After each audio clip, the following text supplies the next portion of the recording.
दोस्तों, आज की हमारी कहानी है मेरे पति का चक्कर किसी दूसरी औरत के साथ।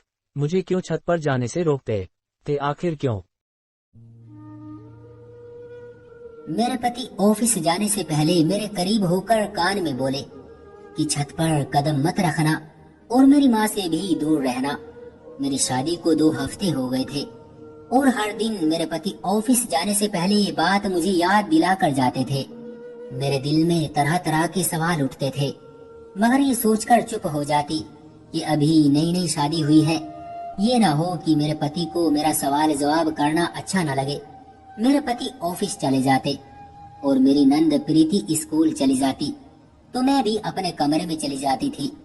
लेकिन मेरी सास बार बार बहाने बनाकर मेरे पास आना चाहती थी, मगर मैं अपने पति के डर की वजह से उनसे दूर दूर ही रहती थी। 2 बजे के करीब मेरी नंद प्रीति स्कूल से वापस आ जाती थी और यूनिफॉर्म चेंज किए बिना ही छत पर चली जाती थी। प्रीति छत पर पूरा पूरा घंटा बिताकर आती थी। वो जैसे ही नीचे उतरती, मेरी सास उसको बातें सुनाना शुरू कर देती थी और देखते ही देखते हमारा घर जैसे पानीपत के युद्ध का मैदान बन जाता था। पहले पहले तो मुझे लगता था कि मेरी सास प्रीति के साथ इसलिए झगड़ती थी क्योंकि वो स्कूल से वापस आने के बाद बस्ता खोलकर भी नहीं देखती थी। मगर अब मुझे इस घर में आए हुए 2 हफ्ते हो गए थे। अब मुझे ऐसा लगता कि मेरी सास प्रीति को छत पर जाने से रोकती थी, मगर वो उनकी बात को तवज्जो ही नहीं देती थी। फिर शाम को जब मेरे पति आते तो सीधे प्रीति के कमरे में चले जाते। न जाने दोनों बहन भाई घंटे भर क्या मीटिंग करते रहते थे।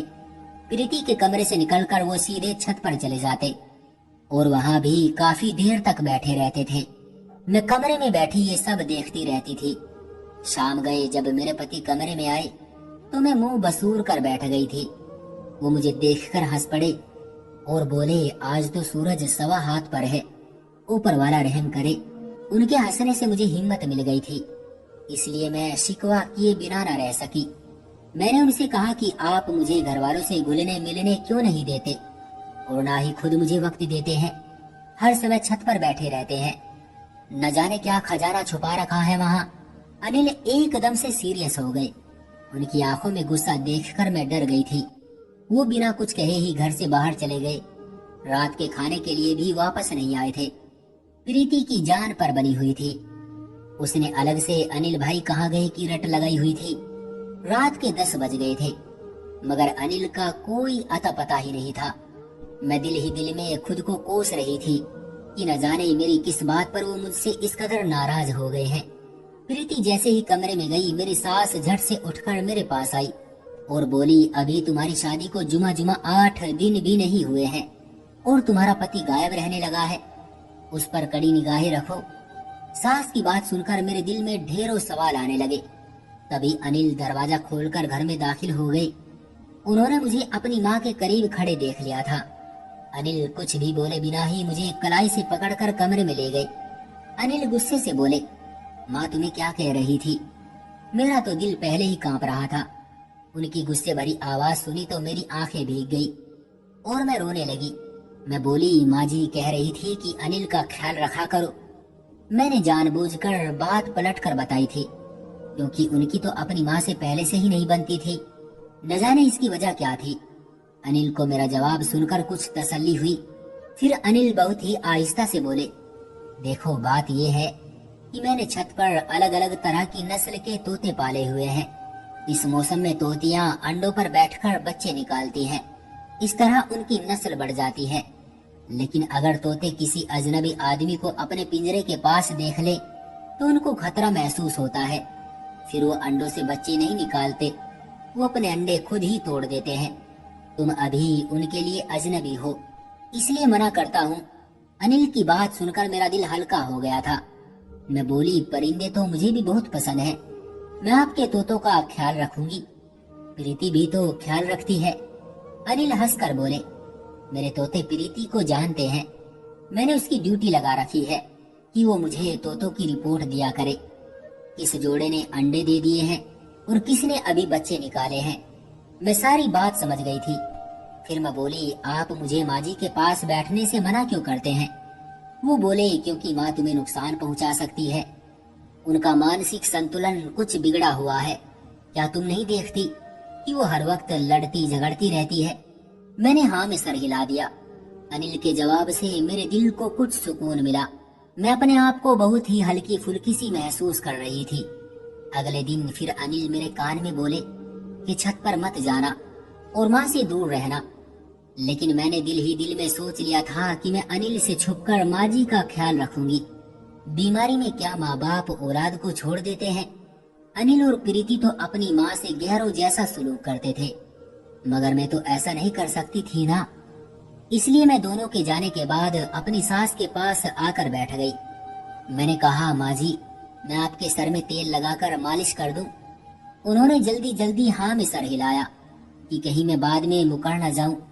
मैं उनके सर में तेल लगाते हुए इधर उधर की बातें कर रही थी, जबकि मेरी सास बार बार मुझसे जिद कर रही थी कि तुम छत पर जाकर वहाँ की सफाई कर दो।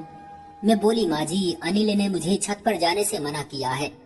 वो बोली, हम दोनों घर में अकेले हैं, ना तुम अनिल को बताओगी और ना ही मैं बताऊंगी, फिर डर किस बात का। मैंने सोचा कि अगर मैंने अपनी सास को मना कर दिया तो वो नाराज ना हो जाए। वो कहेगी कि पहली बार किसी काम को कहा है और वो भी बहू ने मुंह पर ही मना कर दिया। वैसे भी मुझे तोते देखने का बहुत शौक था, लेकिन मेरी बदकिस्मती ये थी कि मैं जैसे ही झाड़ू लेकर सीढ़ियां चढ़ने लगी, प्रीति अचानक ही गेट खोलकर घर में दाखिल हो चुकी थी और वो भागते हुए मेरे पीछे आई और उसने मुझे कलाई से पकड़कर नीचे की तरफ खींच लिया और बोली, आपको भाई ने छत पर जाने से मना किया था ना, मगर आपने उनकी बात नहीं मानी। मैं अभी भाई को फोन करके बताती हूँ। मैं डर के मारे कांपने लगी। फिर मैंने प्रीति के आगे हाथ जोड़ दिए कि तुम अनिल को कुछ मत बताना, मगर उसने मेरी एक न सुनी और फोन मिलाकर अनिल से बोली, मैंने भाभी को छत पर जाते हुए रंगे हाथ पकड़ लिया है। ये तो अच्छा हुआ कि आज हाफ डे था और आज स्कूल से आधी छुट्टी हो गई, वरना सोचे क्या हो जाता। मैं अपनी अक्ल पर मातम करने लगी थी कि मैंने ये बात नजरअंदाज क्यों कर दी कि आज तो आधी छुट्टी थी। प्रीति ने मुझे फोन पकड़ा दिया और बोली, भाई आपसे बात करना चाहते हैं। मैंने फोन कान से लगाकर हेलो किया तो अनिल की गुस्से से भरी आवाज सुनाई दी। वो बोले, आज मैं इसको तुम्हारी पहली और आखिरी गलती समझकर माफ कर रहा हूँ, लेकिन अगर एक बार भी तुमने ये हरकत दोबारा करने की कोशिश की तो मैं कुछ भी सोचे समझे बिना ही तुम्हें घर से निकाल दूंगा। मुझे अनिल से इस तरह की उम्मीद नहीं थी। मैं अपने कमरे में जाकर रोने लगी थी। शाम हुई तो अनिल ऑफिस से लौट आए थे। वो रोज की तरह प्रीति के कमरे में चले गए और फिर छत पर चले गए।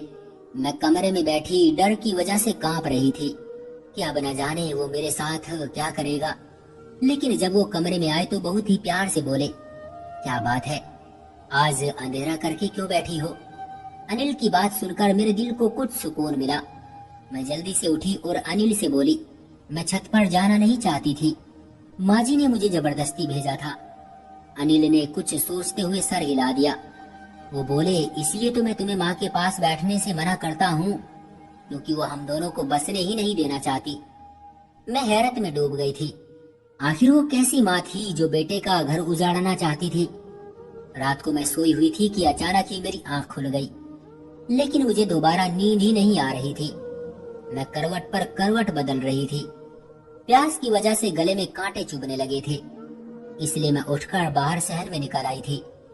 मगर मुझे हैरत तब हुई जब मैंने प्रीति और अपनी सास को सर जोड़कर बैठे देखा था। न जाने वो दोनों आपस में क्या खुसर खुसर कर रही थी। मैं दबे कदमों अपने कमरे में वापस लौट आई।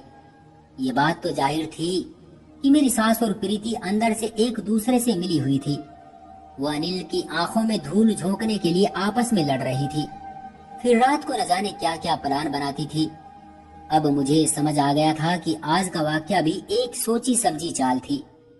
माँ जी ने मुझे उसी वक्त छत पर भेजा जब प्रीति की वापसी का वक्त हो गया था। लेकिन फिर दिल में एक ख्याल उठता कि अनिल ऐसा क्यों करते हैं। तोते तो अक्सर घरों में पाए जाते हैं, मगर इस कदर एहतियात उससे पहले देखने को नहीं मिली थी। मैंने सोच लिया था कि मैं इन तीनों को बेनकाब करके ही रहूंगी। अगले दिन ऑफिस जाने से पहले अनिल ने मुझे फिर से वही बात कही जो वो हमेशा ही मुझे कहते थे। अनिल और प्रीति के जाने के बाद मैं भी अपने कमरे में चली गई थी। मेरी सास मुझे बार बार आवाज देती जा रही थी वो कभी कहती कि आकर मेरी टांगे दबा दो, तो कभी कहती कि सर में तेल डाल दो। दिल चाहता था कि उनकी बात मान लूं, मगर दिल दिमाग बार बार मना ही कर रहे थे। इसलिए मैं दिल दिमाग की जंग में फंसी रही, मगर कमरे से बाहर न निकली। दोपहर 2 बजे के करीब प्रीति घर आई थी। वो सीधा मेरे कमरे में ही आई थी। वो बोली, भाभी, मैंने महसूस किया है कि कल के झगड़े के बाद आप मुझसे नाराज सी हो। मैं मुंह बसोड़ कर बोली, क्या नाराज नहीं होना चाहिए। प्रीति मेरे पास आकर बेड पर बैठ गई और बोली, अगर मैं आपकी जगह होती तो मैं भी नाराज हो ही जाती, मगर आप खुद को मेरी जगह रख कर देखोगी तो आपकी नाराजगी खत्म हो जाएगी। मैं बिन बाप की बच्ची हूँ। माँ का भी मानसिक संतुलन बिगड़ा हुआ है। अब अनिल भाई ही है जो मेरे लिए माँ और बाप दोनों बन गए हैं। अब उन्होंने मुझे एक काम सौंपा है और वो है उनके तोतों की देखभाल करना। क्या मैं उनके लिए इतना भी नहीं कर सकती? फिर मुझे ये भी डर था कि अगर अनिल भाई नाराज हो गए तो मैं कहीं की भी नहीं रहूंगी। अब आप अपना गुस्सा थूक दें और मेरे साथ दोस्ती कर लें। देखो, मैं आपके लिए स्कूल से क्या लाई हूँ, शकरगंदी की खट्टी मीठी चाट। इतना कहकर प्रीति किचन में चली गई। जब वो वापस आई तो उसने अपने हाथों में 2 प्लेटें पकड़ी हुई थी जिनमें चाट थी। मेरे मुंह में एकदम से पानी भर आया।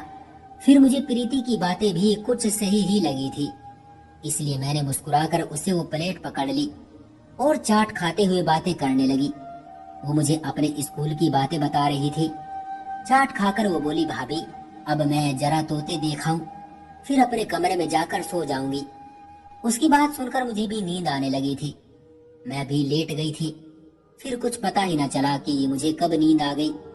शाम गई, मेरी आंखें खुली तो आंखों के आगे अंधेरा ही अंधेरा था। जी चाहता था कि मैं फिर से सो जाऊं, मगर हिम्मत करके उठ बैठी।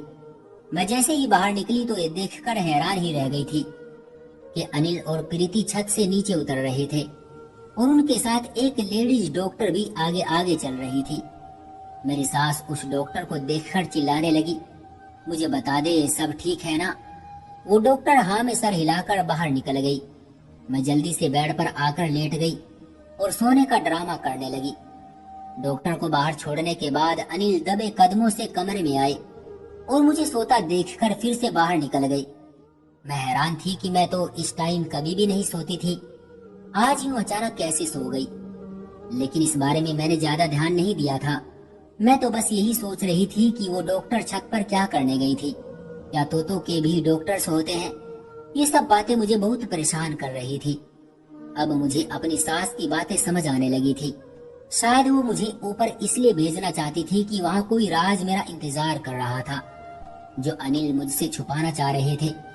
लेकिन मैं अनिल की नाराजगी मोल लेकर कोई भी राज नहीं जानना चाहती थी, क्योंकि मुझे अपने पति से बहुत मोहब्बत थी।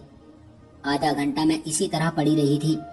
फिर जब मैं बाहर निकली तो प्रीति से सबसे पहले मैंने पूछा कि अनिल कहाँ है।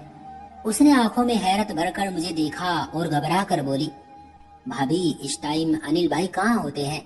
अपने ऑफिस ना? आज भी वो वहीं पर ही होंगे। प्रीति मुझसे न जाने क्यों झूठ बोल रही थी। फिर मैंने सोचा कि अनिल अभी थोड़ी देर बाद ही घर आ जाएंगे, मगर अनिल हमेशा की तरह 6 बजे के बाद ही घर लौटे थे। मैं उनको देखकर बोली, अनिल, आप कहाँ रह गए थे? उन्होंने मुझे ऐसी नजरों से देखा जैसे मैंने कोई गलत सवाल पूछ लिया हो। वो बोले, मैं तो ऑफिस से इसी वक्त लौटता हूँ, तुम ऐसा क्यों पूछ रही हो? मैंने नहीं में सर हिलाकर कहा कि कुछ नहीं। मैं चाहती थी कि सबके सामने ही छत पर जाकर राज पता कर लूं, मगर फिर अनिल का प्यार और उनके गुस्से का डर मुझे ये सब करने से रोक रहा था।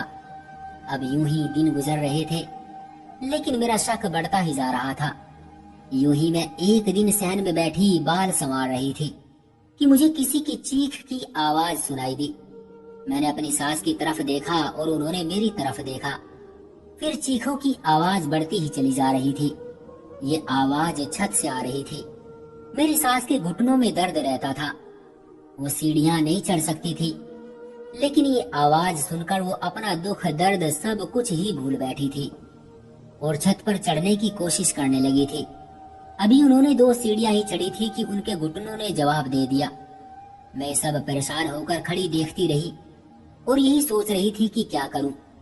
तभी मेरी सास ने अचानक मेरे पांव पकड़ लिए और रोते हुए बोली, जाओ छत पर चली जाओ, उसे जाकर बचा लो, तुम्हें ऊपर वाले का वास्ता है। चीखों की आवाज भी बढ़ती जा रही थी। कुछ भी सोचे समझे बिना ही ऊपर की तरफ भाग गई। ये देखकर मैं बहुत हैरान थी कि ऊपर तो कोई पिंजरा था ही नहीं, बस सामने एक कमरा बना हुआ था जिसे बाहर से कुंडी लगाई हुई थी और ये आवाज उसी कमरे से आ रही थी। मैंने जल्दी से दरवाजा खोला तो ऊपर किसी तोते का नामो निशान ही नहीं था। वहां तो एक लड़की पेट पकड़कर रो रही थी। मैं भागकर उस लड़की के पास गई और उसे दिलासा दी कि तुम फिक्र ना करो, मैं अभी डॉक्टर को बुला कर लाती हूँ। मैं भागकर नीचे गई और अपनी सास को ये सब बताया, मगर मेरी बात सुनकर वो हैरान नहीं हुई थी। वो बोली, मैंने डॉक्टर को फोन कर दिया है, वो बस पहुंचने ही वाली है। मेरी सास ने मुझे फिर ऊपर भेज दिया। मैं उस लड़की को दिलासा देती रही। थोड़ी देर बाद डॉक्टर भी आ गई और उसने मुझे कमरे से बाहर भेज दिया। कम से कम आधे घंटे बाद मुझे बच्चे की रोने की आवाज सुनाई दी। डॉक्टर बोला, बेटा हुआ है। फिर मैं उस बच्चे को लेकर नीचे आ गई। इतनी देर में प्रीति भी स्कूल से लौट आई। वो बच्चे को देखकर हैरान रह गई।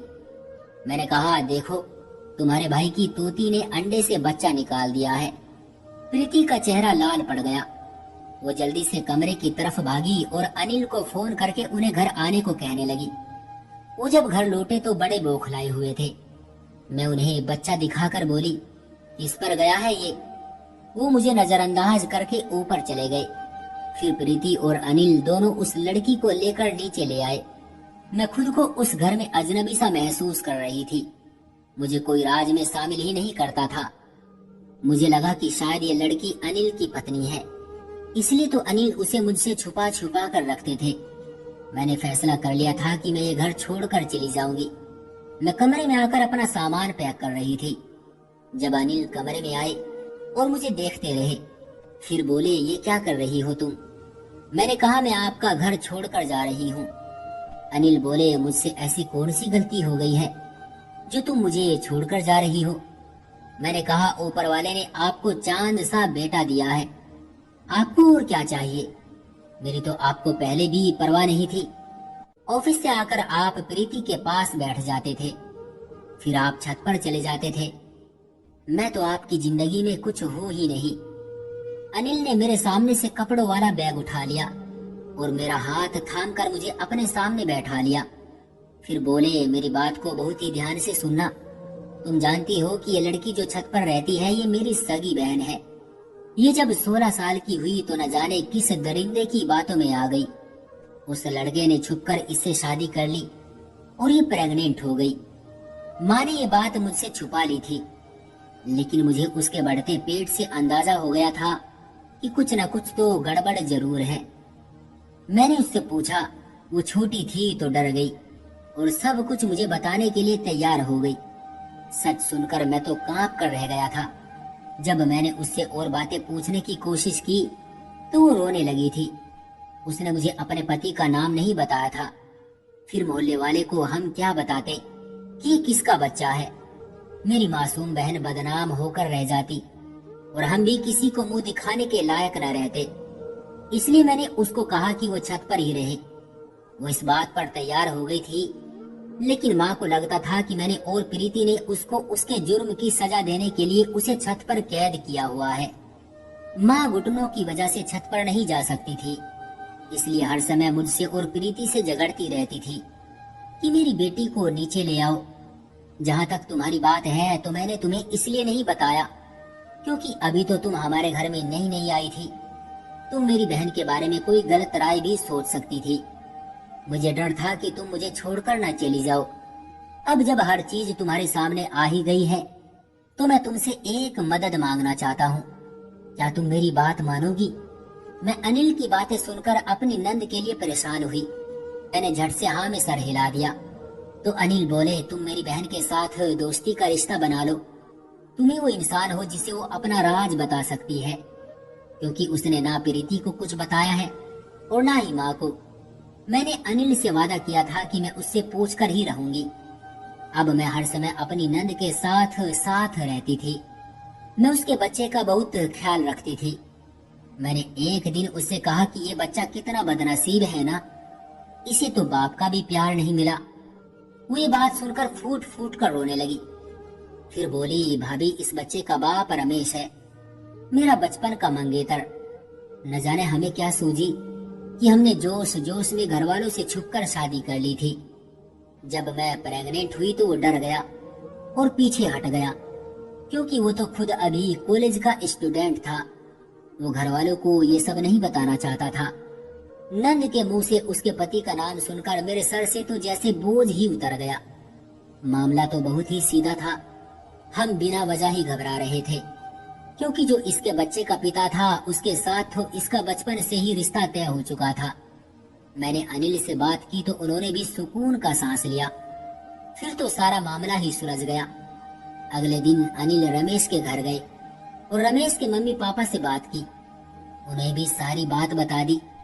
शुक्र है कि रमेश के माँ बाप ने अपने बेटे की गलती को स्वीकार किया और शर्मिंदगी भरे लहजे में बोले कि आप चिंता ना करें, कुछ सालों बाद भी तो हमें तुम्हारी बहन को बहू बनाकर ले ही आना है, तो आज क्यों नहीं। इस तरह मेरी नंद एक बच्चे के साथ अपने घर से विदा होकर अपने ससुराल चली गई थी और हमारे घर में एक बार फिर से खुशियां लौट आई थी। तो दोस्तों, ये थी हमारी आज की कहानी। आपका क्या कहना है इस कहानी के बारे में? कमेंट करके हमें जरूर बताएं।